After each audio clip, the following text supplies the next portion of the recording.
Mendamaikannya benar-benar susah sekali. Ayo kalau misalkan kita mau mencoba mendamaikan, terus tiba-tiba diomongin jangan ikut campur masalah rumah tangga seseorang, atau mau diomongin apa segala macamnya. Jadi ya saya juga pernah ada ada sedikit pengalaman lah ya, bukan pengalaman saya, maksudnya saya kan belum berumah tangga, maksudnya pengalamannya orang lah, salah satu teman lah ya. Dia itu bermasalah sama istrinya. Dan dia itu pengen banget yang namanya mencoba untuk ya pengen balikan lagi lah, asal pengen bersatu lagi atau pengen harmonis lagi keluarganya. Tapi antara dirinya dengan istrinya itu sama-sama sudah dimakan yang namanya kebencian. Dan kalau misalkan udah dimakan dengan kebencian, mau jadi bersatu lagi itu pun susah, ya. Mau bersatu lagi itu pun susah. Padahal dia itu udah punya yang namanya anak, ya. Tetapi kalau misalkan udah dimakan kebencian itu benar-benar sulit sekali ya. Mau punya anak sekalipun, bahkan alasan nggak mau balikannya lagi itu apa? Menurut saya konyol ya. Menurut saya itu konyol alasan selanjutnya. Bilang itu kalau udah nggak ada perasaan cinta lagi, ya. Kalau udah nggak ada perasaan cinta lagi. Menurut saya dalam rumah tangga itu bukan masalah cinta-cintaan lagi ya. Apalagi kalau misalkan yang udah 10 tahun atau 20 tahun dalam rumah tangga. Tetapi demi apa? Demi kemaslahatan, ya, demi kemaslahatan. Apalagi kalau udah punya anak, ya. Karena kalau misalkan dibilang tentang cinta ya, paling cinta itu bertahan berapa mungkin setelah akad nikah 1 tahunan atau berapa bulan juga paling cintanya juga udah habis lah ya. Bener nggak? Nggak tahu juga sih kalau saya, cuma nebak-nebak aja. Bener nggak kalau cinta itu udah habis kalau misalkan udah nikah? Salah ya saya? Hah? Benar. Ini mah bukan dari kitab, ini mah bukan, cuma nebak-nebak doang. Nah, bener apa bohong? Benar. Salah? Bener. Yes, seperti itulah ya. Jadi kalau misalkan kita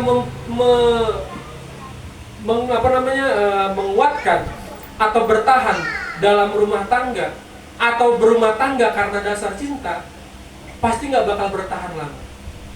Karena kalau misalkan cintanya itu tidak ditaklikan kepada Allah atau tidak digantungkan kepada Allah, yang ada cintanya itu pasti bakal sirna. Kecuali kita mencintai sesuatu itu karena Allah. Maksudnya karena Allah itu apa? Karena kita tahu Allah yang menakdirkan untuk berjodoh, karena Allah yang menakdirkan atau Allah yang menggabungkan atau menyatukan mereka, jadi ya nggak perlu lagi dasar cinta atas makhluk. Yang penting kita mencintai sesuatunya itu atas dasarkan Allah.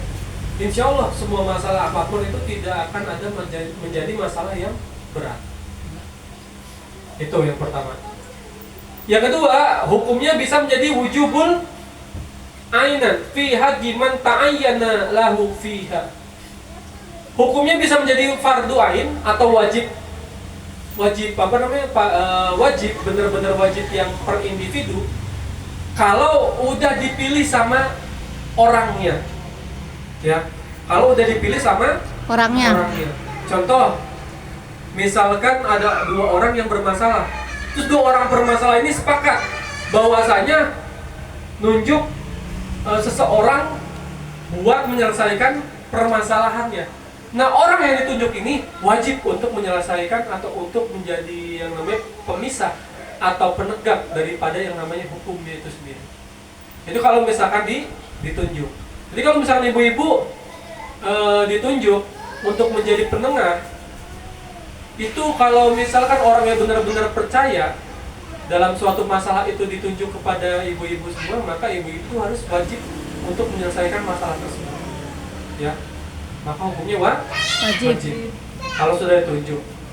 Tapi ya harus benar-benar kita juga harus paham juga dengan ilmunya. Di sini yang dimaksud itu apa? Maksud yang benar-benar tunjuk. Kalau yang sekarang itu, kalau yang resminya itu berarti ditunjukkan kepada seorang hakim atau seorang pengadil, atau mungkin paling mentok-mentok ya seorang tokoh agama gitu lah ya, atau tokoh masyarakat yang memang dirasa orangnya bijak, bisa menentukan yang mana yang benar, mana yang baik. Jadi memang di dalam kehidupan ini tidak ada yang benar-benar namanya kebaikan, ya. tidak ada yang namanya kebaikan. Dan juga nggak ada yang namanya keburukan. Kebaikan dan keburukan itu hanya bisa dinilai oleh manusia. Ya, hanya bisa dinilai oleh manusia.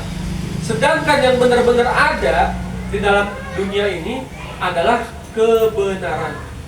Karena kalau yang namanya kebenaran itu sudah pasti baik.